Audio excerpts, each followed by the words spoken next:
A Mississauga pastor who made national headlines for her decision to come out as transgender has been fired. We spoke with June Joplin last week about her decision to come out, despite the effect it might have on her position at the Lorne Park Baptist Church. Pastor June is joining us again this morning. Good to see you. Good to see you, too. Thanks for having me again. Let's update everybody on what happened with the vote. 111 members of the church congregation voted on whether or not you should stay on as lead pastor. 52% of them voted no. How did you react when you heard the news? I believed that the vote would be close. I wasn't sure how it was going to come out. I was nervous that might be the result. And I was out. Had a wonderful friend took me out to dinner just to keep my mind off what might be going on. And I had a cry, but tried to almost immediately start thinking about what comes next. You on Twitter said this message, I only slept about 90 minutes last night, not for dread or anxiety, but out of eager anticipation over entering the next chapter of my life. I don't know where I'll land next, but I know I'll land as my authentic self. What has the response been from people outside of your congregation? Well, it's been, again, overwhelmingly positive. The people that are reaching out to me, I don't know what folks are saying who aren't talking to me, but the folks who are talking to me are being encouraging and supportive, expressing admiration and encouraging me over, I think, the bravery they think I'm showing. And it's really overwhelming. I can tell that, it's still very emotional for you, Pastor June, so I want to thank you for telling your story today.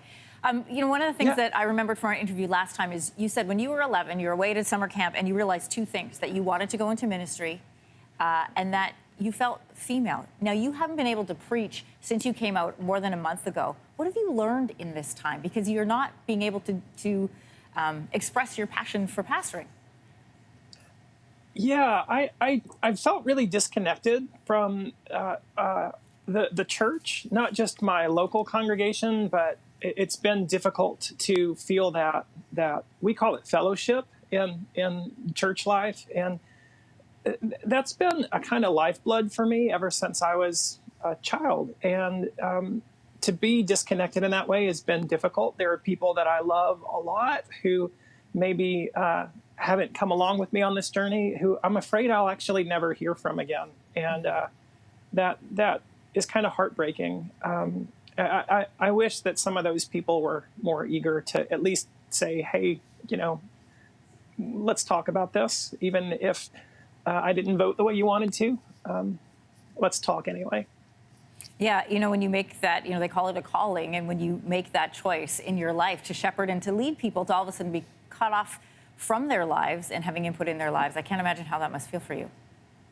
Yeah, it's hard. That might be one of the hardest parts about this, this last month for me, because those relationships, I think, are absolutely essential in most congregations. And I think Lorne Park has a history of being known for the depth of relationships among its membership and folks who go there. And so it's been tough just not to feel like this community that called me to this place and that's been kind of the center of my life since 2014.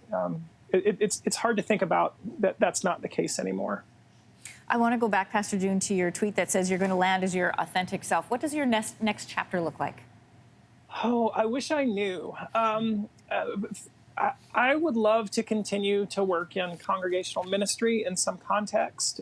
It would be awesome if I could do that in a Baptist context, although I don't know if that's going to be possible or not. I've talked to friends and colleagues in some other denominations. I'm going to be doing a lot of guest preaching, thanks to Zoom. There aren't the geographical limitations that there would be.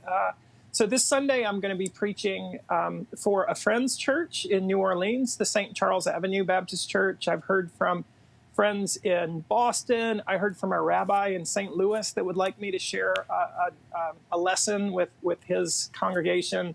I heard from folks in North Carolina and another, I think, Baptist church in Missouri. So I'm able to do that. There are a couple churches here in the Toronto area that have invited me via Zoom to come and join them. So I'm looking forward to that. So that's the immediate next chapter, and I have a little bit of time to think about and pray about and what's going to come next. June, other than the last sermon that you preached, which is when you came out to your congregation, this Sunday, when you're preaching, will be your first Sunday preaching as Pastor June.